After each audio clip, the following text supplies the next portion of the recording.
Chapter 3. "Let's stop for the midday rest," Ayianna's father said as he reined in the old mare. "Oh," Ayianna dismounted and turned to face him. I gave the food away." She twisted the scarf ends in her fingers. His brows furrowed. Before he could say anything, she quickly added, "She was hungry and she had a baby. I don't think they had eaten in a while." Her father's puzzled face gave way to a grin. "You have a good heart, Ayianna. It won't hurt us to go hungry for a little longer. Still, let's walk a bit." He led Brona down the path in silence, and then chuckled. "Well, I'm glad I gave you the knapsack containing the food, and not your betrothal gift." "What?" She dropped the scarf's ends and stared at him. He brought Brona broadside and dug in the knapsack hanging from her saddle horn. A smile tugged at the corners of his mouth as he pulled out a delicate package. "From your mother and me." Ayianna took the slender gift and unwrapped it. Within the folds of a lace handkerchief sat a hairpin unlike any she'd seen before. A dark blue sapphire glittered amidst bronze petals. A weaving of copper and silver thread spun around the flower's base and attached it to 3 strands twisting around a center prong. Mother's signature design. "It's beautiful. Thank you." She embraced him. "Here," Father took the pin from her. "Let me show you how the great elven ladies of Zuriel wear their hair." He took off her scarf. "Well, I'm not going to undo your mother's handiwork, but let's see. They twist their hair like this, and then like that." Her father slid the pin into her hair and stepped back to admire his creation.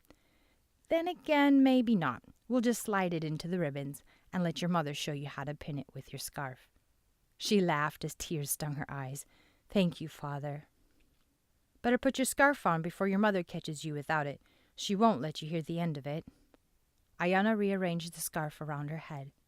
"What's bothering Mother?" "She is upset at me for uprooting the family." "Why did you leave Zuriel?" Arlen looked away and continued strolling along the path, Brona clomping behind him. Birds twittered somewhere among the autumn-colored trees. Ayianna kept pace, and her tongue. He hadn't changed the subject or demanded the conversation to end. Perhaps he'd tell her if she didn't interrupt or seem too eager. Beneath her feet, dried brown and red leaves crackled. Then again, maybe he wouldn't. He twisted the reins between his fingers. With knowledge comes responsibility, and wouldn't life be better lived in ignorance? Perhaps, but ignorance breeds fear and dooms one to a life of failure. "Well spoken." Her father continued for a few steps, then asked, "Ayianna, do you believe in Osaran?" She hesitated. "Yes." "Then why do you carry your mother's talisman in your pocket?" She turned her attention to the path before her. Tufts of brown grass lined the indented road where wagon wheels had eaten into the dirt. "The world is at war with itself," her father said. "But we live in peace, relatively speaking." "Some battles we can see, such as the struggle to survive among the animals and people groups here in Nalu. And then there are others beyond our realm of knowledge, such as the ones fought by the Guardians." "What does this have to do with you leaving Zuriel?" "Well, some of us are chosen to guard secrets rather than fight battles." Her father took a deep breath and blew it out slowly. "I am one who guards a secret, like my father before me." Ayianna tried to meet his gaze, but he stared straight ahead. He clenched and unclenched his jaw. "Secrets are dangerous." He stopped and faced her. "The enemy got too close, and we had to leave." "Does Mother know?" He nodded. "Taryn?" He glanced away and nodded. "Why didn't you tell me?" "You know how your mother is, but it's for the best." "How?" "You'll marry Desmond and have nothing to worry about." Ayianna scowled. "Except to hide under lies for the rest of my life. Did you ever think about what I want?" "Sometimes circumstances don't allow us to choose our paths or the burdens we must bear." She looked away and blinked back tears. Was there no other way? Was this her life's path? A path forced onto her because of who her father was? Her gaze met his, and the depth of sorrow turned his gray eyes almost black. He didn't want this any more than she did. She took a deep breath and straightened her shoulders. She would bear this burden for her father, if only her heart could agree. Her father slipped his arm around her shoulders. "You won't have to do this alone. We'll be with you." His eyes gained a faint sparkle. "And you'll get a fine view of those stars from Ramiro's towers." Ayianna smiled. She could do this for him. And maybe it wouldn't be so bad. The burden seemed lighter already. Besides, all the other girls had found Desmond desirable. Why couldn't she? Arm in arm, they strolled down the path without speaking. The sun shifted in the sky and the trees blazed orange and red. Yes, she could live in the plains. Zuriel couldn't compare to the plains' array of autumn colors. "Does Mother know about our move to Lord Ramiro's estate?" "Not yet. She'll be pleasantly surprised, though. Once Terran—" He pulled away. His face hardened as he scanned the trees. "What?" He held up his hand and tilted an ear toward the forest. Ayianna scanned the underbrush, certain it was Liam her father had heard. But the silver wolf was nowhere to be seen. Had she not followed them? "I sense some men of ill intent not far away," her father finally whispered, and handed her his knapsack. Ayanna's eyes widened. "Thieves?" "I doubt it. We're too close to the villages and Lord Ramiro's lands." Ayianna glanced over her shoulder, trying to sense the presence her father spoke of, but found nothing. A pure elf would have been able to sense them. Could she learn? "What should we do?" she asked. "Keep on walking." Her father stooped and picked up a tree limb as wide as his wrist. He stabbed the ground with it as if it were a walking stick. He rubbed the bark off, snapping branches as he slid his hand along it. Ayianna hung the bag over her shoulder. "Why don't we—" The underbrush around them exploded. Brona reared. Ayanna's father allowed the mare her head, then eased her back.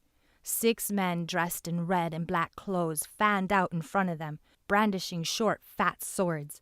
Black scarves hid their faces except for their pale eyes. Ayianna pressed into her father. They didn't stand a chance against so many armed men. "You've been a hard one to find, elf." One of the men stepped forward, his voice muffled behind the scarf.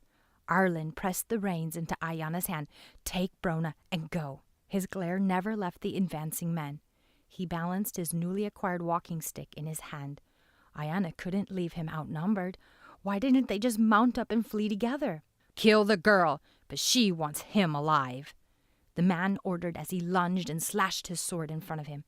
Arlen swung the tree limb and clipped the man's hand, knocking the stout blade from his fingers. The other men charged. Arlen whirled around Ayianna. He wheeled the tree limb above and slammed it down atop another man's head. The man twitched and slumped to the ground. Her father whipped the limb back around, catching another one in the gut. Brona pranced away from the skirmish, yanking Ayianna with her. Ayianna tugged the horse's head back down and grasped the bridle. She glanced at one of the fallen men. Perhaps she could get one of the swords.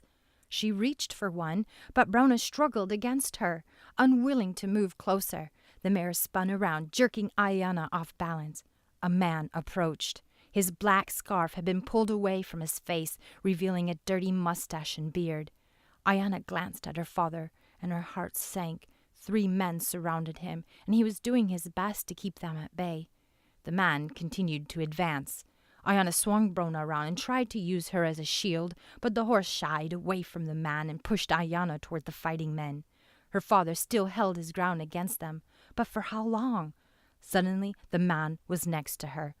She jumped back, but tripped and hit the ground. His sword flashed above her, and Ayianna screamed. She closed her eyes, expecting pain, but felt nothing. A huge weight fell on her, and she struggled to breathe. She snapped her eyes open. Her father's pained expression hung over her, pleading with her. "Go to your brother," he gasped. "Tell him the sun has set." "No!" Ayianna wiggled out from under him and grabbed his face. "No, father, you're not dying. You can't." Defeat twisted his face.